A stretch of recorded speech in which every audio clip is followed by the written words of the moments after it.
I'd like to welcome everyone to our next step in our 7 Steps Total Health, which is a year-and-a-half program to find what we need to change in our life and have the tools at hand to make those changes constructively and positively. Once you lay out everything that we have to lay out, cleansing, detoxification, rejuvenation, stress management, exercise, dealing with positive attitude, changing our perception, uncluttering our life, the things that we know we must do. None of this is new. I mean, many of these are basic principles I'm sure you've even told your own children, or you were told. It's applying them that counts. I don't see that we need any more knowledge. I see we need a new way of knowing what to do with that knowledge. And we're going to begin by taking a look at how do we go from here, where we're not really happy, it's not what we want, to here, where we could be de-aging, de-diseasing, and really seeing how beautiful life can be. Now, what makes us go from here to here? Purpose. How do we get that purpose? Passion drives the purpose. What creates passion? Desire. How do we get desire? Well, we have to see everything that we're doing that limits it, or says that we don't deserve it, or in some way that negates it. For every yes that we're given as a child, we're generally given up to 80 no's. Now, by the time you're 5, you've had hundreds of thousands of no's. And you've learned that with a no, you get punishment or disciplined. And yes, you get rewards. So children begin to comply because they know where their survival is. They're too small, they're not intellectual, and they're purely emotional, inward or outward, either defiant or fear. And that's a very limited range of ways that a kid can cope. Unfortunately, as a child develops, those very qualities are what end up solidifying their personality and how they deal with life, possibly until they die, never knowing that it's not what they're having happen in the moment that they're in that determines the choice they make. Walking down a street, you smell the pizza, you look, you say, smells good, do I want it, do I not want it? Whether you take it or don't take it will determine upon your conditioning more than anything else. So it's not as if we're living in the moment. It's not as if right now, in this second, we can make reasonable, rational, healthy choices. If that were the case, then how many times have you made the wrong choice and ended up suffering from it? Even if it's loaning someone money you knew they weren't going to get it back, or trusting someone to give you another chance when you caught them doing something and you knew if you did they were just going to take advantage of it. They weren't going to learn from it. How many times in life have we done the wrong thing and then punished ourselves through guilt or anger? Well, why do we keep doing it? Why do you keep going back to the same way? Why? What is it that's driving that? Conditioning. Good point. Now, how do you know that what you're doing is conditioning versus your own free will? Because it's like a habit. Doing the same thing. You keep doing it over and over. It's like a habit, right? And how do you know that it's a habit?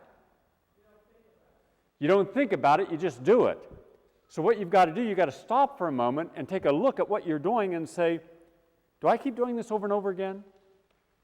Do I keep coming back to the same way of thinking and feeling? And only when you get still enough to do it can you see how much of your life is programmed. You're just all like on automatic. So I'll bet when a lot of you get up in the morning, whatever you do for the next hour is almost the same every day. Right? When you take a shower, do you wash your body the same way almost every time? Yeah. So if you start with your armpit, then every day it's the left armpit, right armpit, groin, the pit, right? What would happen if you did the groin, then the armpit? Even how you dry yourself, whether you put the foot up on this and do this or do that, right? Just programming.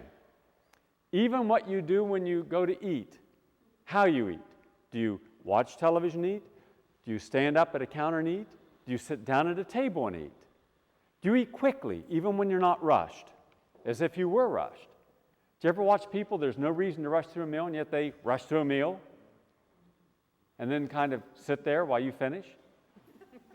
And then get agitated that you're not eating fast enough, kind of look at you like, okay, can't you go faster? I'm bored already. Eat. Let's get out of here. And someone else is just taking their time. That's what we have to break. But you can't break what you're not aware of. How many times have you had people call you on the phone to complain, and you've listened, knowing that you've done this so many times in the past, and nothing's going to change because of it? That's a pattern of behavior too. So what I'm going to try to do from this day forward is to get you to be aware that we have choices. One choice is to do nothing except what you've always done, and therefore expect what from it? The same. Good. Or to go through discomfort, and it will be uncomfortable, and force a different type of thought, an action.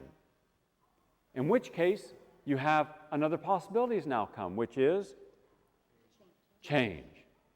Change is not necessarily a happy or positive occurrence in the short term. And a lot of people have made it seem like, oh yeah, let's all change, it's so good, it's so nice. Wrong.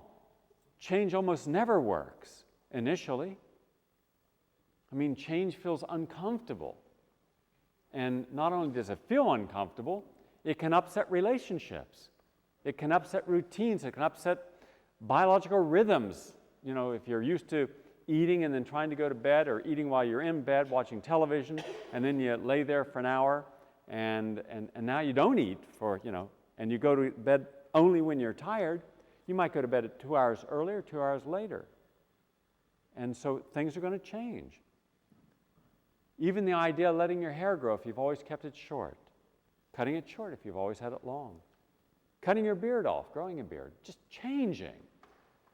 Just to see what it's like to let go and be more in the moment. Otherwise, how are you going to change your diet? You're not. You'll keep all that's bad and add one new thing in. And we've seen that happen.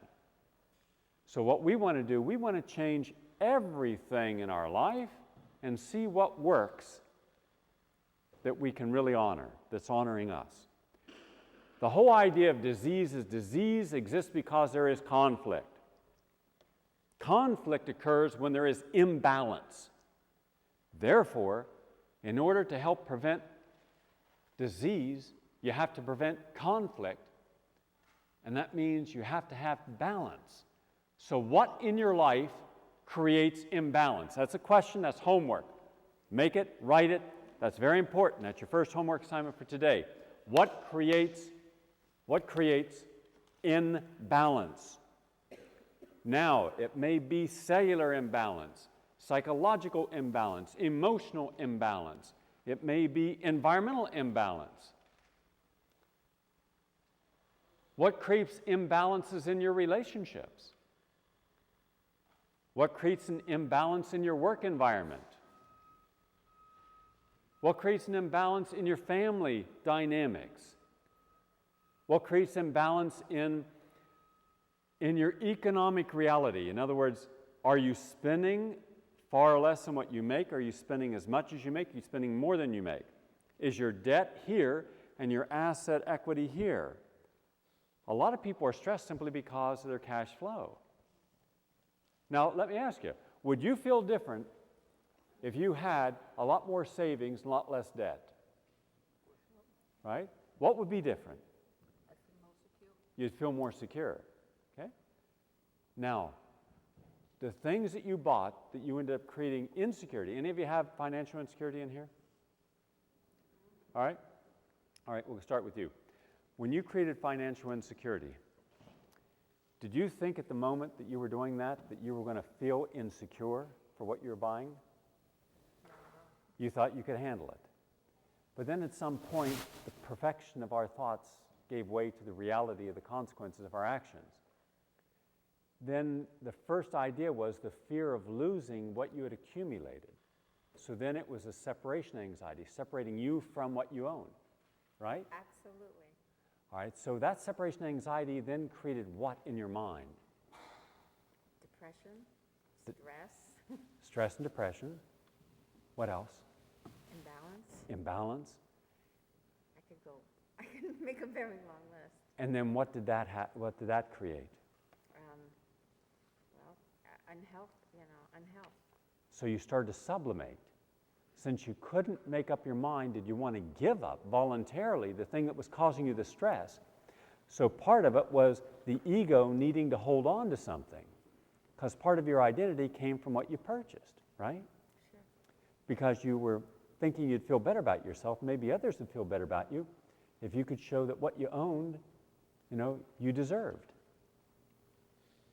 Because we don't buy something because we don't feel we deserve it. We buy it because we feel we do deserve it. Why do you think people want to live in one neighborhood where the price of real estate may be 5 times higher than a different neighborhood, even though they're both okay neighborhoods?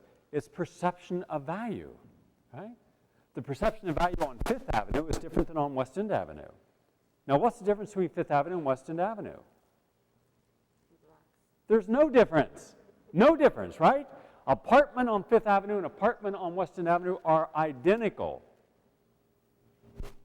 But West End Avenue, a six-room apartment will run you to buy one about right now, $800,000 to $1 million. On Park Avenue or Fifth Avenue, it'll run you about $1.5 to $3 million.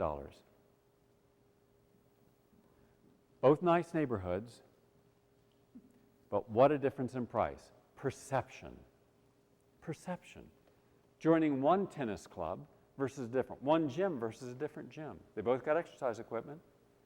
They both have tennis balls. Why would you pay so much more for one and not the other? Perception. Now, did it ever occur to you that something works because there's a natural connection of energy because there's no conflict? It's where you have the conflict that you're not going to have the connection. Now, once you realize where there is conflict, then you have to make a choice. Do you want to continue to honor the conflict, or do you want to disengage from the conflict? When you start taking a careful and honest look at where there's conflict in your life, you'll see why there's imbalance in your life. And that imbalance can be corrected. You can change and correct any imbalance if you choose to. But it may mean that when you correct something, you go through a period of discomfort, change that is separation anxiety. All that can come from that effort. So you got to be willing to say, I'm willing to go through some suffering to stop my suffering. Do you understand what I'm saying? The idea that we just change and everything's cool, no problem, no hassle, I'm on the next thing. Wrong. It doesn't happen that way. Because look at it like this. You are with people now in your life, or have been in the past, where you needed each other at that moment. And that was good, but do you need the same person for the same reason today that you did then? And if you don't, then what do you have to associate with that person? What if you're coming out of a bad relationship where you were not honored and you were taken advantage of? The likelihood is you're going to meet someone else who also is in a similar situation, so you have something that connects you, some mutual compassion for the things you've suffered for. So now you're in this relationship with this person because you're both coming out of relationships, and then in about 6 months you realize, you've gotten back on your feet, you're more self-actualized, you feel good about yourself, you're getting into your groove, and that person is still back on suffering. Well, now you don't have the same things to associate with. And you're saying, okay, time to quit your grieving, let's get on, new day, let's have closure. And they're not willing to close. And you have. What's that going to do to your relating? Conflict. What? Huh? Imbalance. That's right. Immediately you took what at one time was a balanced relationship, you were both suffering, and now there is an imbalance. See what I'm saying? Look for the imbalance in everything in your life, and there's where you'll find your conflict. Now, once you realize where that imbalance is, do you honor the imbalance or do you go forward with your life? What if you thought of it like this? What if you thought that life was merely a series of passages? Just passages. And you never knew how long a passage would last. But you knew that all passages end. Are we clear on that? You're a parent, but not forever. Right? There comes a time when the dawdling and the loving and the cooing and the cuddling and the nurturing give way to the teaching, instructing, which gives way to the guidance and listening, which gives way to being a kind of distant caretaker. But you still want to, have the other associations, but that passage is gone. We can't go back and recreate passages. You can't. Nothing in life that's ever done can ever be undone. Everything that's ever been said or felt or smelt or tasted or done to us or from us to someone else can never be changed. You can never change reality. It is there for all time. You can only change how you want to feel about it. Do you understand that? So let's stop the idea that we can change something by apologizing for it, making an excuse for it. It doesn't change what was done. All it does is change how we want to feel about it or how we're hoping someone else can feel about it. And by changing our perception of something, it no longer has the same significance in our life or someone else's. That's why it's so important to think before you think. Stop and ask yourself, what could be the consequence of what I'm about to do? Not only to myself, but to others. Because that's going to stand forever, the consequence of your action. If you realize that there's a silent witness, if there was a silent witness to every deed, every act, would you do things differently?